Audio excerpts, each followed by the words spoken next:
This is no name. Real words. Hidden feelings. Stories I say off my chest. A stranger shared a story. My dad wasn't just my father, he was my friend, my bro. We talked about everything. And then one day, he was just gone. He wasn't the kind of dad who told you what to do. He was the kind who'd hand you the wrench and say, "Figure it out. I'll be right here." We'd stay up late fixing an old bike or watching stupid movies, and I honestly thought he'd always be around to make things make sense. Then, when I was 16, he didn't wake up one morning. A heart thing. It was quick, quiet, and just so unfair. I remember sitting in the hospital parking lot, just staring at a vending machine, thinking, who am I supposed to be now? Everyone around me kept saying to stay strong. I didn't feel strong. I just kept moving. Since then, I've climbed cliffs, crossed countries, and even jumped out of planes.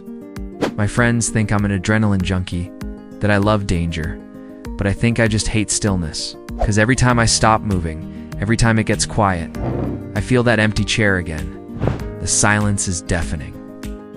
On my last trip, I was hiking in Patagonia. I was in the middle of nowhere with no phone signal, just wind and mountains all around me. I finally reached the summit, totally out of breath, and it just hit me. I've been trying to keep up with a ghost all this time. My dad lived a big life, but he also knew how to be still.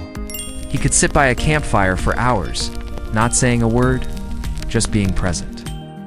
Maybe that's the part of him I really lost. Not just him, but the stillness he carried so effortlessly.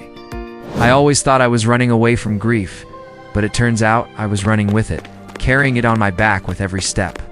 It's funny, every time I reach some wild, impossible place, I can still hear his voice in my head, clear as day, saying, "You made it, bro." So, if you're out there chasing something, maybe it's adventure, maybe it's healing, don't forget to stop once in a while. Take a breath. The people we miss don't live in the distance we cover. They live in the quiet moments we finally learn to face. That was another story with no name.